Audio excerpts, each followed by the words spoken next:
As you can see, I made this in C++.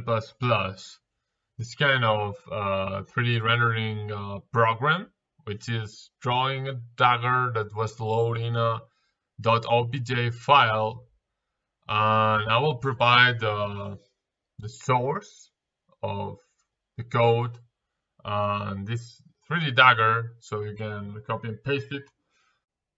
Hello, this is Lang ENG Useful, and today I will make a quick overview on my techniques, and this is being one of the first videos of this blog, and this is the premise on how, or I don't know how to pronounce it. I guess it's premise, like a framework, like a base, like something to work upon, a basic knowledge. Okay. Well, so first off, as point number one, maybe I am mistaken, but the art of programming, I guess it's setting the memory values of 0 or 1, true or false, right? That is on the transistors. You just turn them true or false, 0 or 1, with charge or without, and that happens in the memory, in the RAM memory and hard drive memory, right, and CPU memory and whatnot. Well, and in the end, these ones get translated into the decimal system from 0 to infinite, 0 to 10 to 20 to 30 to infinite, right? And through this, point number two, through this, the computer can render its graphics. So through these numbers stored in the memory as zeros and ones, then translated to the decimal system, through it can render graphics and through and whatnot and other stuff to create video games from. And with this premise, that you know that you're doing this, you can get a lot of problems solved. You cannot get a lot of paranoid in the code, like, oh, it's been a hacker, I don't know. First, make sure it's this thing.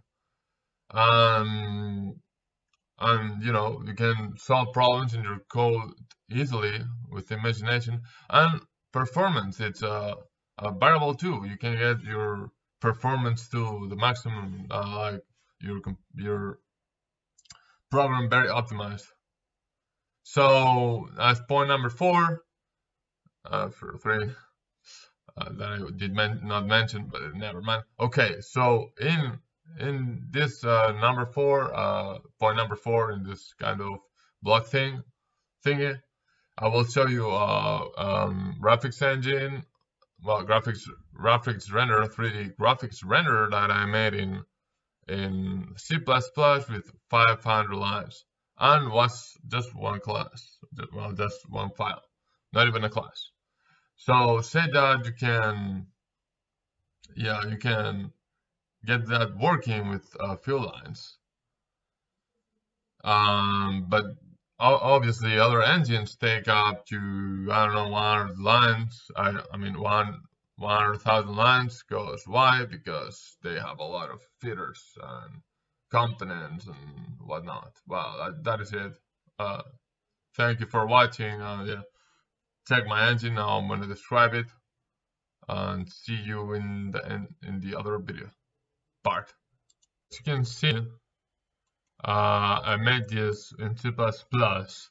This kind of 3D rendering program, which is drawing a dagger that was loaded in a .obj file, and I will provide the source of the code and this 3D dagger, so you can copy and paste it, and as well as a link of the link of the OpenGL to loading this dagger.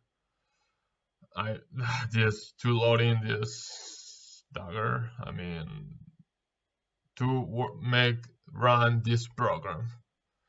And yeah, as you can see, you can see a 3D shape on the screen. Well, I could say, yeah, it's only a 2D shape, but well, not really, because it has some 3D effect. And yeah, let me close this. Okay. As you can see, this is the code, and yeah, the main loop, which is looping all the time. It started here, and the function is a main loop. It's draw, and this gets called all the time, every 30 times a second so far. If it's 30 FPS, 30 times a second. But I'm not sure how OpenGL manages that. But yeah. Well, that is it for the video, I guess. Pretty simple. Simple. Well, that's it.